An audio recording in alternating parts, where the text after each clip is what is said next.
हाँ तो बच्चों, आज हम लोग देखेंगे क्लास 6 का पाठ 18 हिंदी का, है ना। बाल दिवस। तो बाल दिवस कब मनाया जाता है? 14 नवंबर को मनाया जाता है। तो चलिए पाठ को पढ़ते हैं। रामू अभी तक जूठे बर्तन सिंक में पड़े हैं, कब धोएगा? आलसी कहीं का। रामू बाहर अखबार पढ़ा होगा, जल्दी ले आओ।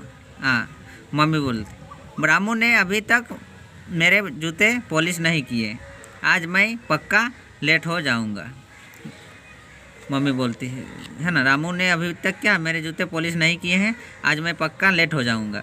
इन्हीं आवाज़ों के साथ छोटे से रामू के दिन की शुरुआत होती थी। आवाज़ों के साथ भागता दौड़ता था रामू।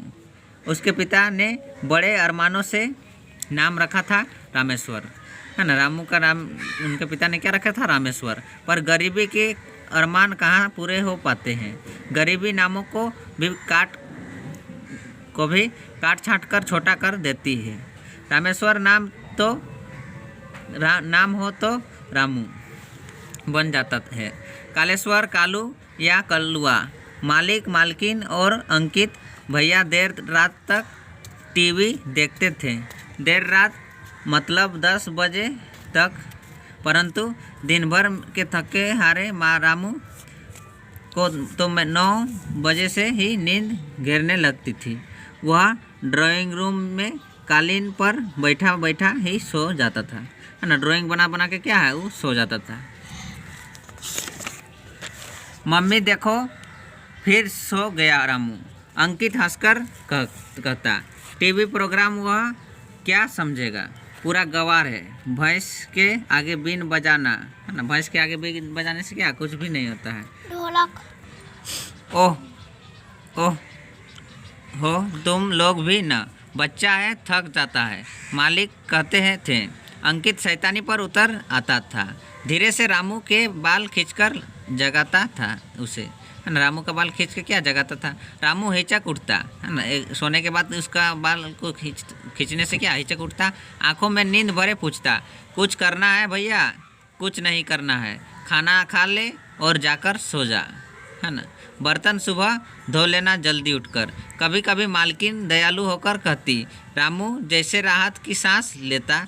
ये लोग कितनी रात तक जगकर टीवी देखते रहते हैं। रामू सोचता, उसे सिर्फ टीवी पर गाने देखना पसंद था। रामू को क्या पसंद था? टीवी में गाने देखना।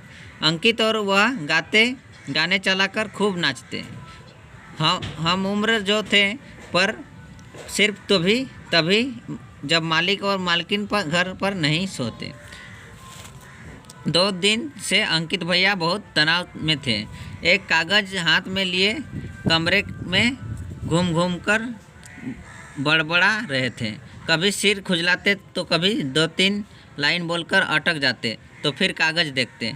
अंकित, चिल्ड्रंस डे की स्पीच याद हो गई, है ना। चिल्ड्रंस डे मतलब बाल दिवस, है ना। बाल दिवस की स्पीच याद हो गई। मम्मी ने आवाज़ दी। कर रहा हूँ मम्मी, वो आवाज़ देता है। पूरी तरह नहीं हुआ है अभी। अंकित भाषण देने का अभ्यास करने लगा। हमारे देश भारत के निर्माण में जिन व्यक्तियों का महत्वपूर्ण योगदान रहा है, उनमें प्रमुख भारत के प्रथम प्रधानमंत्री पंडित जवाहरलाल नेहरू, है ना। भारत के प्रथम प्रधानमंत्री कौन थे? पंडित जवाहरलाल नेहरू। रामू ठीक बोल रहा हूँ ना, सुन तो। रामू भला क्या कहता? वह सुनता रहा। इन 2 दिनों में कई बार सुन चुका था यह भाषण का वह हिस्सा उसे अच्छा लगा था, जिसमें पंडित जवाहरलाल नेहरू बच्चों को कितना प्रेम करते थे, इसका जिक्र आता था। यह हिस्सा उसे भी याद हो गया था। बच्चों को देश का भविष्य मानने वाले पंडित जवाहरलाल नेहरू को बच्चे भी प्यार से चाचा नेहरू कहते थे। तो पंडित जवाहरलाल नेहरू को बच्चे क्या बोलते थे? चाचा नेहरू भी कहते थे। वे कहते थे, बच्चे ही हमारे भावी राष्ट्र निर्माता हैं। भावी मतलब आगे वाला पीढ़ी के लिए क्या, बच्चे ही राष्ट्र का निर्माता है। बहुत प्यार करते थे बच्चों से चाचा नेहरू।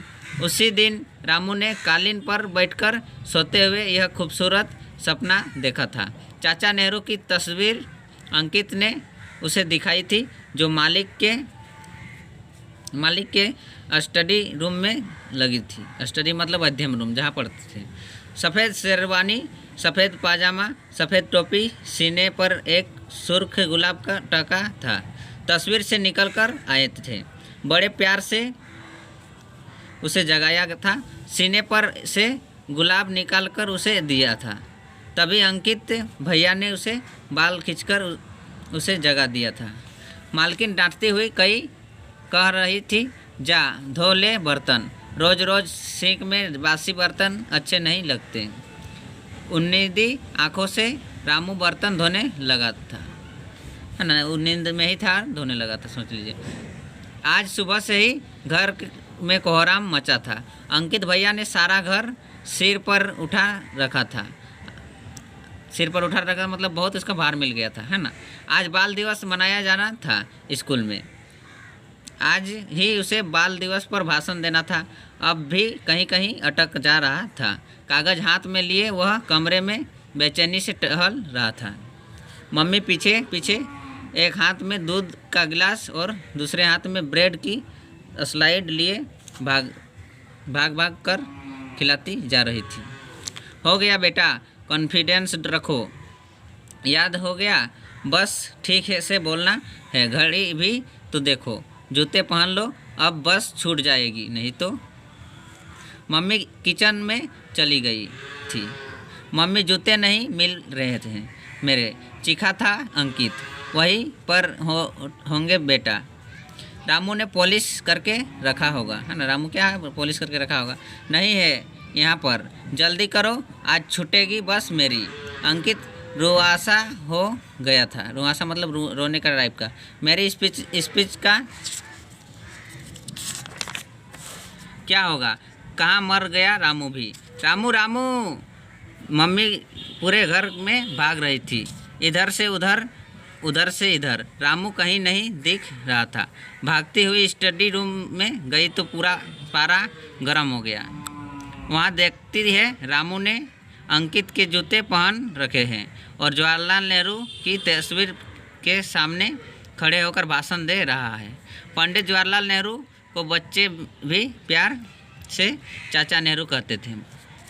जाहिल गवार कहीं का।